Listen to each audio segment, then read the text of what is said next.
Taphatuu garee kubbaa miilaa dubartoota Itoophiyaa Luusiiwwanii haadha milkii fi badhaasota dubara addunyaa jabanaa keessatti dhiibbaa uumtummaan addunyaan ishee ajaa'ibsiifate Loozaa Abarraa. ይህንን አልተቆጣጠረችውም። በረጅሙ መታች። ነገር ግን አሁን ሎዛ አበራ ሎዛ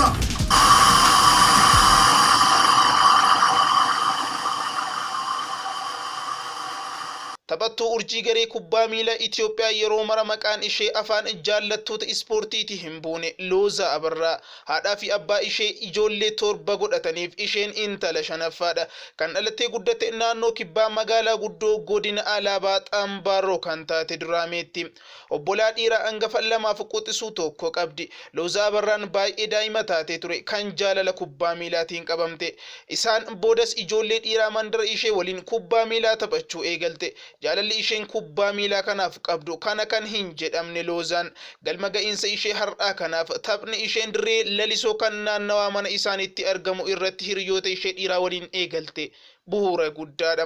Imalli ishee dirree kubbaa miilaa mandara ishee leellisoo kaasee istaadiyeemii Finfinneen ishee baasee Siwiidiniin ishee gaha jedhee kan yaade jiraachuu baatullee isheen garuu akka kana maraafuu geessu ofitti amanamummaa guddaa qabdi ture.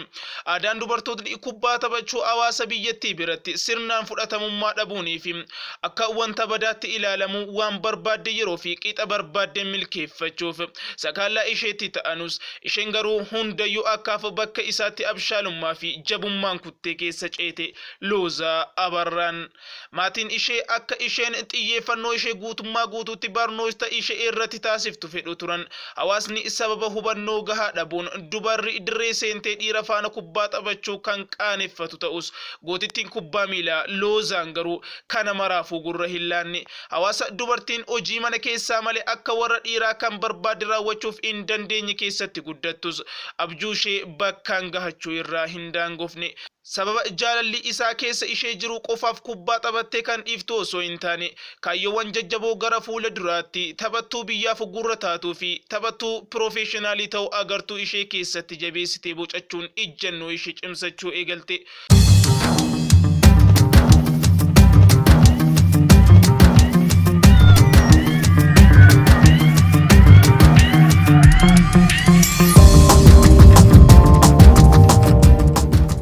Oduu namaatiif osoo bakka hin laatin hin dandeessu kan isheedhaan jedhu cimtee hojjattee akka dandeessu itti mul'isuuf kaayeffattee barnoota ishees osoo addaan hin kutin tapha kubbaa akkaan jaallattu waliin wal cinaa adeemsifachuu jalqabde.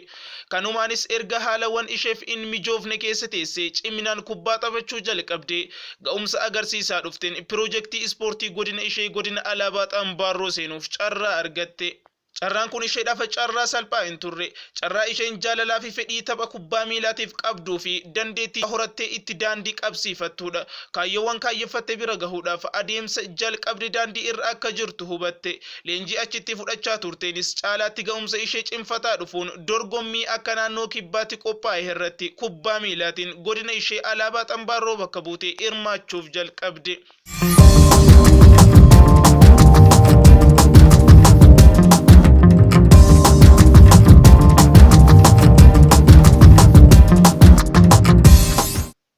Dorgommichaan dandeettii tapha kubbaa miilaatiin qabdu kan duraan bakka sirnaan itti mul'ifattu dhabde ija uummata bal'aa fuulduratti agarsiifte.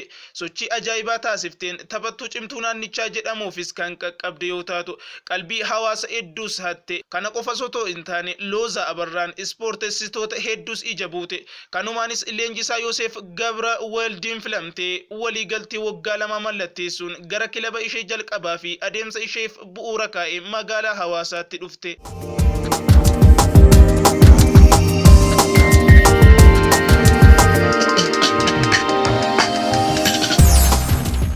Loozaan jaalala kubbaa miilaa akkasumas dandeettii jabaa kan qabdu yoo ta'e iyyuu duraan namni kanaaf geessi jedhu jiraachuu baatus tattaaffii jabaa gochuun ciniinnatti hojjettee galma feete ga'u akka dandeessu hojiidhaan mul'iste.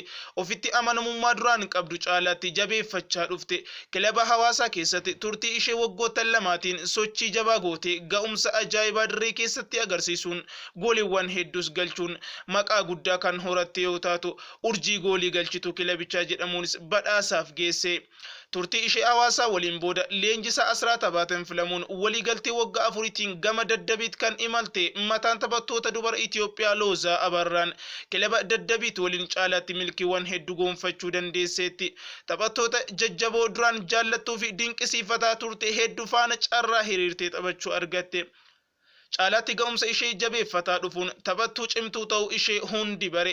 Turtii ishee waggaa afurii kilabicha waliin leenjistoota ishee afran Asraat Abaatee, Firaw Geetuu fi Iliyaas faana kilabicha sadarkaa guddaa irraan geesseetti.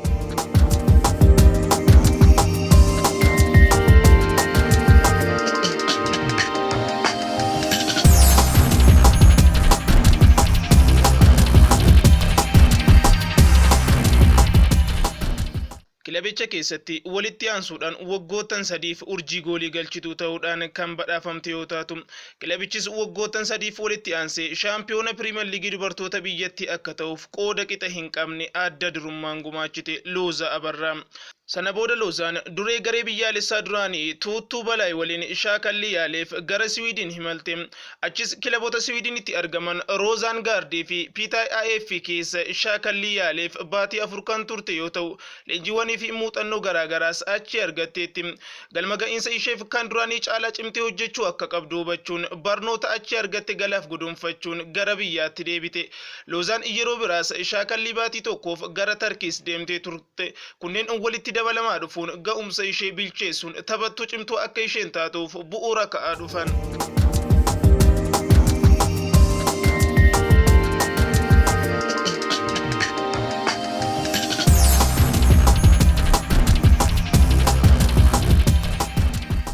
Erganaas gama kilabii Adaamaatti imaluun kilabicha faana yeroo daran gaarii dabarsite. Kilabichaaf galchiiwwan baay'ee galchuun akka kilabichi shaampiyoona ta'uuf oolmaa hangafaa oolte. Loozaa Abarraa gara Awurooppaa deemuunis kilabii liigii kubbaa miilaa Maaltaatti kilabii Birkirkaaraadhaaf mallatteessuun kan taphatte yoo ta'u, kanaanis seenaa kubbaa miilaa dubartoota biyyattii keessatti dubara jalqabaa gara Awurooppaa deemuun kilaba alaatiif taphatte ta'uun galmoofteetti. Turtii ishee Birkirkaaraa waliin ga'umsa cimaa mul'isaa kan turte yoo ta'u, tapha tokko qofa irratti galchiiwwan torba galchuun seenaa ajaa'ibaa addunyaa raajii hojjetteetti. Garecha ishee kana waliinis waancaa kaasuu dandeesse.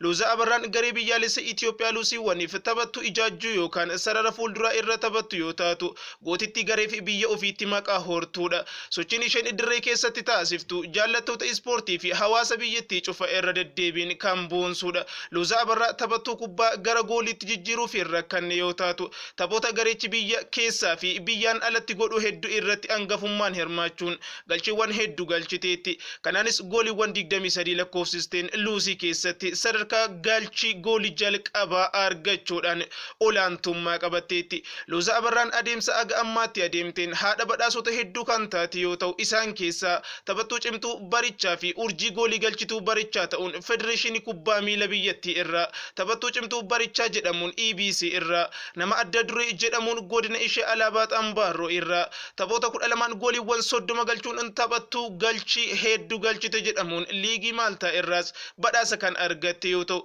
kanneen dabalatee yeroo garaagaraatti badhaasota hedduu goonfatteetti. Akkasumas dubartoota dhiibbaa uumtoota idil addunyaa 100 kan bara 2020 filaman keessaa Loozaa Abarraan ishee tokko ta'uus dandeesseetti. Galma ga'iinsa ishee hanga har'aatiif maatiif leenjistoota ishee dabalatee deeggartoota garee keessa taphachaa turte irra deddeebiin kan galateeffattu Loozaan dhaloonni ishee seenaa akka hojjetu amanti. Kaayyoon kiyya biyya bakka bu'ee waancaa Afriikaaf taphachuu akkasumas shaampiyoona ta'uudha. Waltajjiiwwan akka biyyaatti taphatamu irratti dhaloonni kiyya qabxii olaanaa akka galmeessuu abdii guutuun qaba. Waaqa waliinis kun fiixaan ni baha jetti Loozaan.